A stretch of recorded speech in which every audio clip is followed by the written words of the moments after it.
നമ്മളൊക്കെ പുതുവർഷത്തിലേക്ക് കടക്കുകയാണ് അല്ലേ? 2026 വെൽക്കം ചെയ്യാൻ നിങ്ങൾ റെഡിയായോ? നിങ്ങൾക്ക് അനുകൂലമായ രീതികൾ 2026 മാറ്റണം എന്ന് നിങ്ങൾ ആഗ്രഹിക്കുന്നുണ്ടോ? അങ്ങനെയെങ്കിൽ 2025 കഴിയുന്നതിന് മുമ്പ് ഈ ഒരൊറ്റ കാര്യം നിങ്ങൾ ഉറപ്പായും ചെയ്തിരിക്കണം. പുതിയ ഗോൾസുകളൊക്കെ സെറ്റ് ചെയ്യുന്നതിന് മുമ്പും, ഇയർ പ്ലാനിങ്ങുകൾ ചെയ്യുന്നതിന് മുമ്പും, വിഷൻ ബോർഡുകളൊക്കെ സെറ്റ് ചെയ്യുന്നതിന് മുമ്പായിട്ട് ചെയ്തിരിക്കേണ്ട ഒരു ഇമ്പോർട്ടൻ്റ് കാര്യം. കാരണം നമ്മളൊക്കെ എക്സ്പീരിയൻസ് ചെയ്തിട്ടുള്ളൊരു കാര്യമാണ്, പഠിക്കുന്ന സമയത്തൊക്കെ ടൂറ് പോകാൻ തയ്യാറെടുക്കുന്നതിന് മുമ്പ് ആ ടൂറ് പോകുന്ന ദിവസം നമ്മൾ അലാം സെറ്റ് ചെയ്തില്ലെങ്കിലും, നമ്മളെ ആര് വിളിച്ചുണർത്തിയില്ലെങ്കിലും നമ്മൾ എത്ര നേരത്തെ ആണെങ്കിലും എഴുന്നേറ്റ് റെഡി ആയിട്ടിരിക്കും. അതെന്തുകൊണ്ടാണ്? കാരണം നമ്മളുടെ സബ് കോൺഷ്യസ് മൈൻഡിന് ഓൾറെഡി അറിയാം ഇതൊരു ഇമ്പോർട്ടൻ്റ് ഡേ ആണെന്ന്. ആ രീതിയിൽ നമ്മൾ നമ്മുടെ മൈൻഡിനെ സെറ്റ് ചെയ്തിട്ടുണ്ട്. അതുപോലെ 2026 കടക്കുന്നതിന് മുമ്പ് ഈ രീതിയിൽ നമുക്കൊന്ന് മൈൻഡ് സെറ്റ് ചെയ്യാം. അതിന് ഇമ്പോർട്ടൻ്റ് ആയിട്ടുള്ളൊരു കാര്യം, നമ്മുടെ പുതുവർഷത്തെ ഏത് രീതിയിലും നമുക്ക് അനുകൂലമാക്കി മാറ്റുന്ന രീതിയിൽ, നമ്മളുടെ ആഗ്രഹങ്ങളിലേക്ക് കാര്യങ്ങളെ അനുകൂലമാക്കുന്ന തരത്തിൽ 2026 നിങ്ങളെ ഗൈഡ് ചെയ്യുന്നതിന് പകരം നിങ്ങൾ 2026 ഗൈഡ് ചെയ്യുന്നത് പോലെ ആക്കി മാറ്റിയെടുക്കാൻ ആദ്യം നമ്മൾ 2026 ഒരിക്കലും ചെയ്യില്ല എന്നുറപ്പുള്ള കാര്യങ്ങളുടെ ലിസ്റ്റ് എടുക്കുക. അതായത് നിങ്ങൾക്ക് 2026 ആവശ്യമില്ല എന്ന് തോന്നുന്ന എല്ലാ കാര്യങ്ങളെയും ഒന്ന് ലിസ്റ്റിലാക്കുക. എന്തിനാണ് ഇങ്ങനെയൊരു ലിസ്റ്റ്? പലപ്പോഴും പലരുടെയും ന്യൂ ഇയർ ഗോൾസുകൾ എടുത്താൽ ഇപ്പോഴും നടക്കാതെ പോയ കുറേ കാര്യങ്ങളുണ്ടാവും. നടന്നിട്ടുള്ള കാര്യങ്ങളെക്കാൾ നടക്കാതെ പോയതും നമ്മൾ ഒരിക്കലും ആഗ്രഹിക്കാത്ത കുറേ സംഭവങ്ങൾ നടക്കുകയും ചെയ്തിട്ടുണ്ടാകും. അങ്ങനെയായിരിക്കും കൂടുതൽ ആൾക്കാർക്കും നടന്നിട്ടുണ്ടാകുക. പല കാര്യങ്ങൾ ഉണ്ടാവാം. ചിലപ്പോൾ നമ്മളുടെ പാറ്റേൺസ് ഒന്നും വർക്കൗട്ടായി കാണില്ല, അല്ലെങ്കിൽ നമ്മൾ ഉദ്ദേശിച്ച രീതിയിൽ കാര്യങ്ങൾ മൂവ് ചെയ്യാനുണ്ടായി നടന്നു കാണില്ല. നമ്മളുടെ ശീലങ്ങൾ, അല്ലെങ്കിൽ ചിലപ്പോൾ നമ്മളുടെ ചിന്തകൾ, നമ്മളുടെ സാഹചര്യങ്ങൾ ഒക്കെ നമുക്ക് പ്രതികൂലമായി ബാധിച്ചിട്ടുണ്ടാകും. ഇതൊന്നും നമ്മൾ എഴുതി വെച്ച ഗോളുകളിലേക്ക് എത്താൻ നമ്മളെ അനുവദിച്ചിട്ടുണ്ടാവില്ല. നോക്കൂ, ഒരു കൃഷിക്കാരനാണെങ്കിൽ പോലും ആളുടെ ഒരു കൃഷിസ്ഥലം വൃത്തിയാക്കി പഴയ കൃഷിയുടെ അവശിഷ്ടങ്ങളൊക്കെ നീക്കം ചെയ്ത് പുതിയ രീതിയിൽ മണ്ണും വളവും വെള്ളവും ഒക്കെ ഒരുക്കിയതിന് ശേഷമാണ് അവിടെ ഒരു പുതിയ വിത്ത് വിതയ്ക്കുന്നത്. അതുതന്നെയാണ് നമ്മളും ശരിക്കും ചെയ്യേണ്ടത്. പുതിയ വർഷത്തിൽ നേടിയെടുക്കേണ്ട ഗോൾസുകൾ സെറ്റ് ചെയ്യുന്നതിന് മുമ്പ് ഇതുവരെയുള്ള ലൈഫിലേക്ക് ഒന്ന് തിരിഞ്ഞു നോക്കാം. അതിൽ നിങ്ങൾ ചെയ്തു കൂട്ടിയ പ്രവൃത്തികളിൽ പലതും ഓപ്പോസിറ്റായിട്ട് നടന്നിട്ടുണ്ടാകാം. അല്ലെങ്കിൽ ചില ആളുകൾ, അല്ലെങ്കിൽ ചില ബന്ധങ്ങൾ നമ്മളുടെ പല പ്രവൃത്തികളും ചിന്തകളും നമ്മളുടെ സമയം നഷ്ടപ്പെടുത്തിയിട്ടുണ്ടാകാം.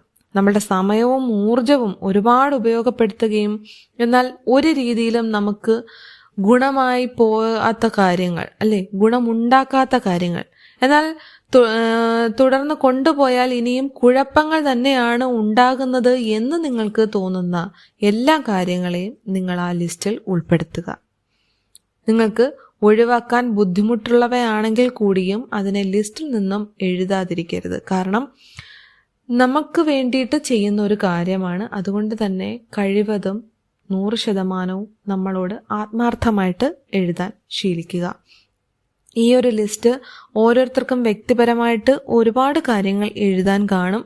എങ്കിലും ഏറ്റവും പ്രധാനപ്പെട്ടതും എല്ലാവർക്കും എഴുതാൻ കാണുന്നതുമായ, അല്ലെങ്കിൽ എഴുതി ചേർക്കേണ്ടതുമായിട്ടുള്ള ഒരു കാര്യം ഞാൻ പറയാം. അതായത് നിങ്ങൾ ഇന്ന് വരെയും കൊണ്ടു നടക്കുന്ന, നിങ്ങൾ പോലും അറിയാതെ നിങ്ങളെ നശിപ്പിച്ചുകൊണ്ടിരിക്കുന്ന നിങ്ങളുടെ നെഗറ്റീവ് തോട്ട്സും നെഗറ്റീവ് ബിലീവ് സിസ്റ്റവും. നമ്മളെക്കുറിച്ച് തമാശയ്ക്കാണെങ്കിൽ പോലും നെഗറ്റീവായിട്ട് സംസാരിക്കരുതെന്ന് സാക്ഷാൽ ബ്രൂസ് ലീ പണ്ടൊരിക്കൽ പറഞ്ഞത് ഞാൻ വായിച്ചിട്ടുണ്ട്. അന്ന് അതിൻ്റെ അർത്ഥമൊന്നും പിടികിട്ടിയില്ലെങ്കിലും പിന്നീട് വർഷങ്ങൾക്കിപ്പുറമാണ് the power of your subconscious mind എന്നും പറഞ്ഞിട്ടൊരു ബുക്ക് വായിക്കാനിടയായത്.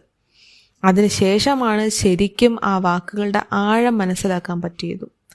നമ്മളുടെ സബ് കോൺഷ്യസ് മൈൻഡിന് നമ്മളുടെ ചിന്തകളിലെ തെറ്റും ശരിയും തിരിച്ചറിയാനുള്ള ഒരു കഴിവില്ല.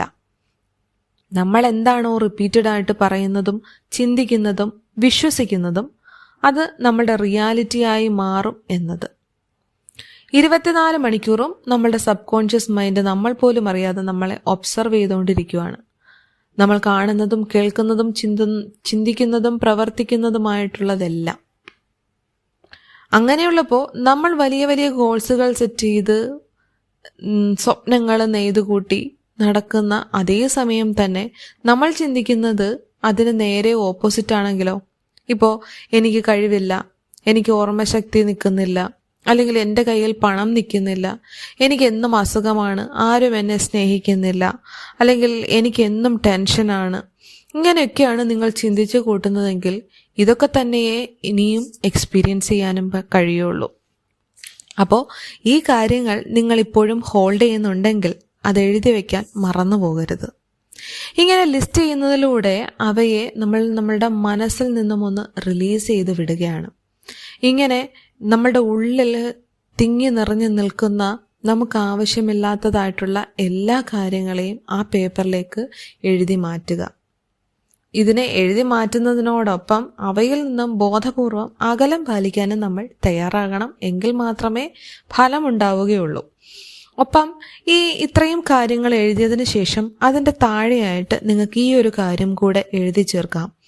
എനിക്ക് ഉപയോഗപ്പെടാത്ത, എൻ്റെ ആഗ്രഹങ്ങൾക്ക് അനുകൂലമാകാത്ത എല്ലാ കാര്യങ്ങളെയും ഞാനിവിടെ കളയുകയാണ്. അല്ലെങ്കിൽ I let go all my negativities that blocks me and I attract positivities and opportunities that will help me.